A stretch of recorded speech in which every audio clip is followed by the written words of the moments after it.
असं म्हणतात की आधी कष्ट मग फळ, कष्टाची नाही ते निष्फळ, एरती बोलतीची राहिले करंट जन. कष्टाशिवाय तुम्हाला कुठलंही साध्य करता येत नाही. तो राजस्थानातून आला. राजस्थानच्या खेडेगावात पोटा पाण्याची भ्रांत मिटवण्यासाठी पुण्यामध्ये आलेला एक तरुण, म्हणजे 18 ते 20च्या दरम्यान आलेला तरुण पुण्यामध्ये एका कारागिराच्या हाताखाली काम करू लागला. कष्ट, प्रामाणिकपणा आणि जिद्दीवर त्याचा विश्वास होता, कामावर विश्वास होता. तो पुण्यावरून इंदापूरला आला, इंदापूरवरून बारामतीला आला. पुणे जिल्ह्यातलंच नाही, महाराष्ट्रातलं सगळ्यात विकसित शहर म्हटलं तर ते तालुका स्तरावरचं बारामती आहे. आणि बारामती सगळ्यांना जगवते असं म्हणतात. राजस्थानातल्या या तरुणानं सुद्धा स्वतःला आजमावण्याचा प्रयत्न केला आणि प्रामाणिक आणि चिकाटीच्या बळावर इथल्या व्यावसायिकांनी, उद्योजकांनी, वकिलांनी आणि इथल्या सर्वसामान्य ज्यांना घर बांधायचं अशा प्रत्येकानं त्याला पाठबळ दिलं, हातभार दिला आणि तो एका मजुराचा उद्योजक बनला. माझ्याबरोबर आहेत कमलेश देवासी, जे राजस्थानमधले आहेत. नमस्कार कमलेशजी. नमस्कार. 32 वर्ष वय आहे फक्त. या 32 वर्षाच्या वयात त्यांनी मोठी उड्डाणं घेतलेली आहेत. आपण त्यांचा इतिहास जाणून घेणार आहोत. कमलेशजी, आम्हाला तुमच्याकडून एक जाणून घ्यायचं आहे की तुम्ही कुठले आहात, तुम्ही कसे आला, तुम्ही काय काम करत होता, कुठे शिकलात आणि हा तुमचा व्यवसाय आता कशा पद्धतीने सुरू आहे. तर सुरुवात करूयात आपण राजस्थानमधून की कसं तुमची इथं कसं आलात, तिथं काय नेमकं तिकडून येण्याचं कारण काय होतं. ॲक्च्युली सुरुवातीला राजस्थानला होते. नमस्कार. राजस्थानवरनं असं कळलं आहे की बाहेर बरंच राजस्थानी लोक बाहेर जाऊन चांगला बिझनेस करतात. मग मी पण एक अशी जिद्द केली की मला पण बाहेर जायचे, काहीतरी करायचे. किती वर्ष वय होतं. मी 8वी सोडली, त्यावेळे बाहेर पडलो 17 वर्षाचा होतो. गाव कोणतं राजस्थानमधलं. राजस्थानमध्ये जालोर, गुजरात बॉर्डरला आहे जालोर. गावाचं नाव आहे दुगावा, तहसील राणीवाडा. 8वी शाळा सोडली, पुढं काय झालं. त्याच्या पुढे मी शाळा सोडल्यानंतर आधी सुरतला गेलो, त्याच्यानंतर मुंबईला गेलो. असं प्रत्येक काम बघत नंतर 2008मध्ये पुणेमध्ये आलो.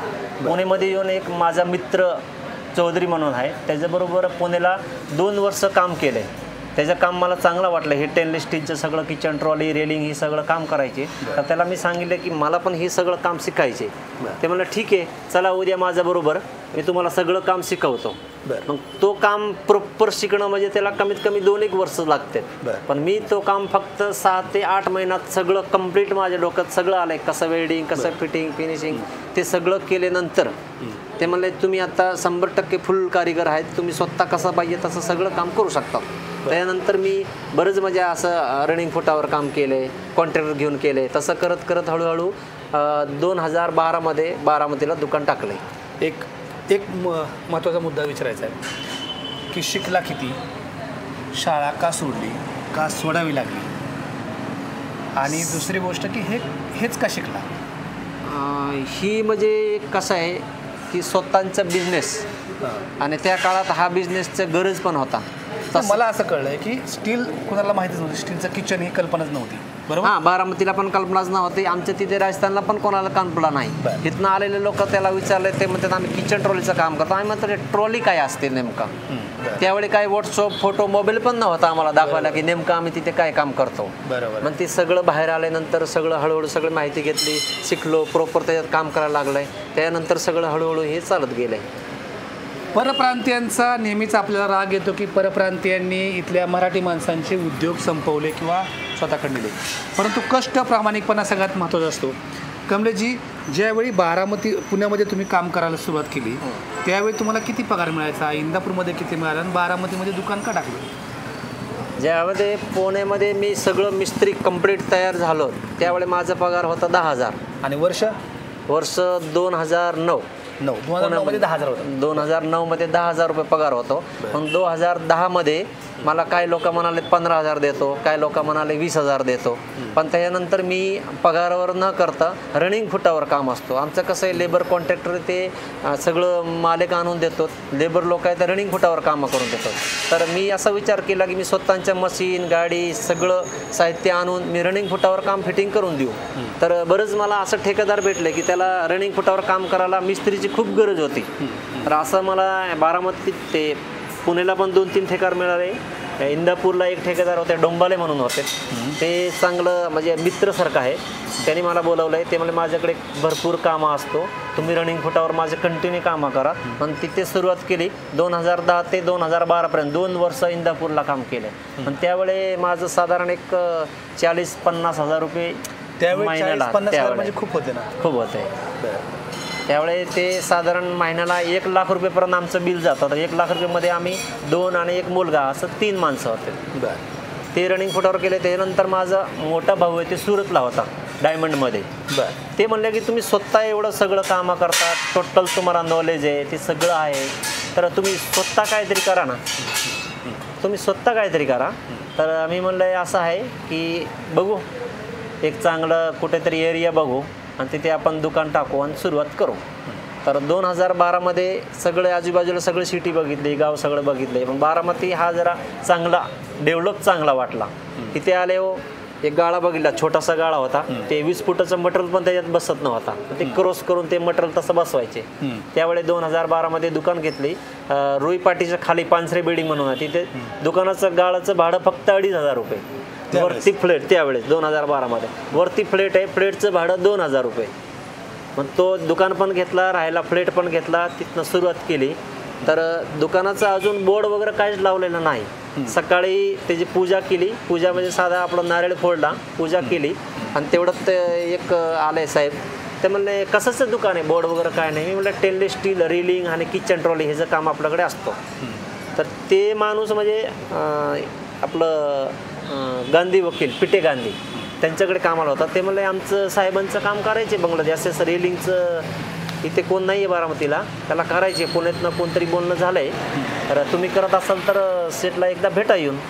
म्हणजे ठीक आहे चला. लगेच आम्ही गेलो पिटे गांधीकडे. तिथे गेलो, म्हणजे साहेब आम्ही असं ते पण राजस्थानी, आम्ही पण राजस्थानी, एकामेकाला बोललो असं पहिल्यांदाच तुमचं काम आहे, कितीला कसं काय द्यायचे तुमच्याकडून सुरुवात करायची. तर सुरुवातीला त्याने 50 हजाराचं काम होतं. ते मला 51,000 घे, पण व्यवस्थित चांगलं काम करून दे. 1 नंबर. त्यावेळी आम्ही तिथनं सुरुवात केली, चांगलं काम केले. त्यानंतर हळूहळू भरपूर काम. त्यांचं एक मित्र होते फलटणचं, जल मंदिरचं शेजारी बंगला आहे, दीपक पांढरे म्हणून, त्यांचं काम केलं आहे. नंतर सोमेश्वरमध्ये एक डॉक्टर आहेत निंबालकर म्हणून, त्यांचं काम केलं आहे. म्हणजे असं त्याच्यानंतर मंदार साहेब सिक्ची त्यांची भेट झाली. तर सिक्ची साहेबने बरंच सपोर्ट केलं आहे, भरपूर कामं दिले. म्हणजे बारामतीला नवीन लोक आहे, काम जरा चांगलं करतात, जसं पाहिजे तसं आम्ही सॅम्पल पण बनवून द्यायचे. रिलिंगचं कसं आहे, आम्हाला एकदा बोलवलं आहे की ते मोठं काम असतं मॉल वगैरे, तर ते सांगतात की कसं कसं काम करणार आहे, किंवा एखादा आम्हाला सॅम्पल बनवून द्या.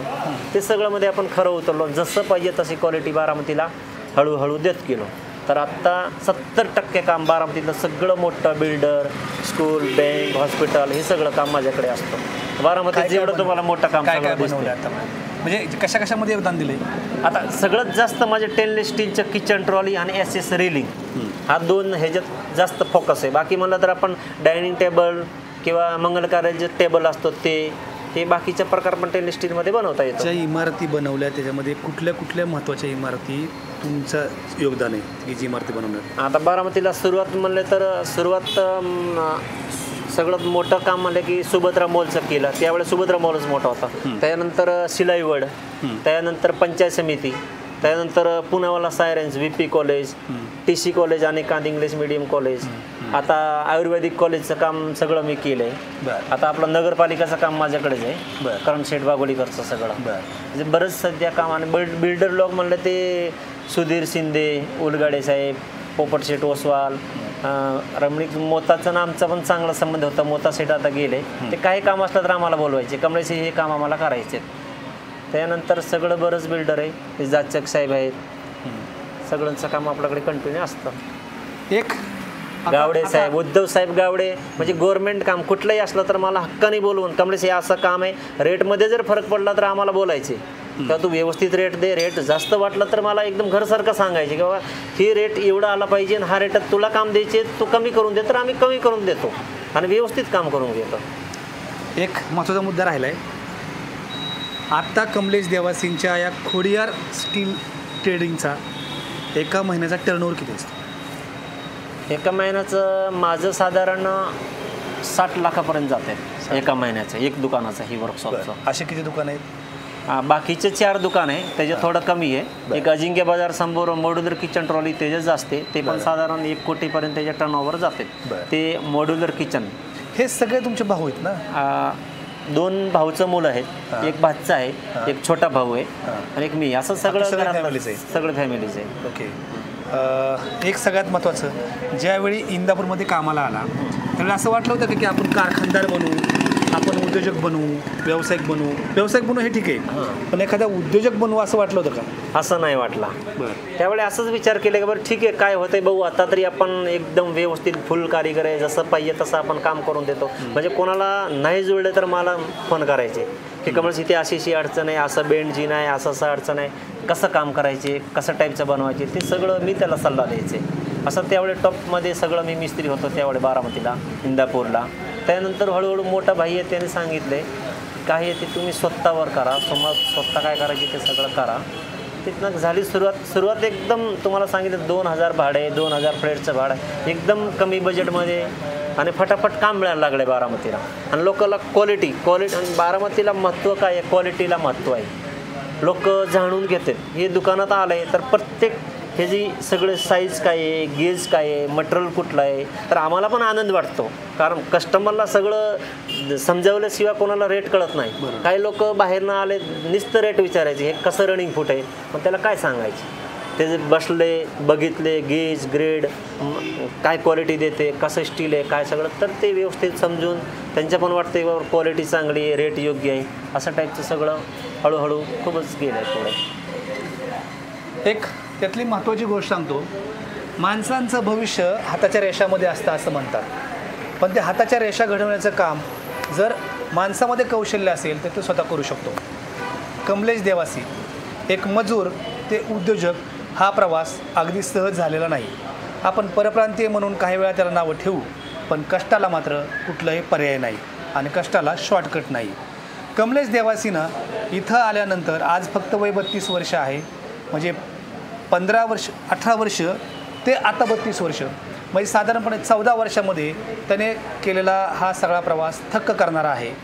बारामतीमध्ये आल्यानंतर कोटीच्या कोटी उड्डाणं घेण्याची जी पद्धत आहे ती कष्टावर आधारित आहे आणि बारामतीकरांना क्वालिटी लागते, क्वांटिटी नाही. हा त्याचा सगळ्यात महत्त्वाचा मुद्दा. कमलेश देवासी इथं आले आणि त्यांनी फक्त स्वतःवर नाही, त्यांचं कुटुंबही इथं आणलं आणि त्या कुटुंबाला प्रत्येक ठिकाणी रोजगारही उपलब्ध करून दिला. पण याच्या व्यतिरिक्त त्या सगळ्यांच्यामध्ये मिळून 40 ते 50 लोकांना रोजगार देखील त्यांनी उपलब्ध करून दिला आहे. आणि बारामतीकरांना उत्तमोत्तम प्रकारची त्यांची कला, ही कला माणसाला जगायला शिकवते, वागायला शिकवते आणि दुसऱ्याला चांगलं बघायला देखील शिकवते. कमलेश देवासी राजस्थानचे आहेत, पण आता ते बारामतीकर झालेत आणि बारामतीचे उद्योजकसुद्धा. खरं तर बारामतीतल्या सामान्य माणसाची एवढी मोठी गरुड झेप ही प्रत्येकाला अनुकरणीय आहे. मला हा मुद्दा काय सांगायचा होता, तर प्रत्येक वेळी आपण नाहिरे म्हणतो, नाहिरे गटाच्या लोकांना आहेरेमधला हा अनुकरणीय प्रवास सांगायचा होता, त्यासाठीच हा व्हिडिओ. धन्यवाद.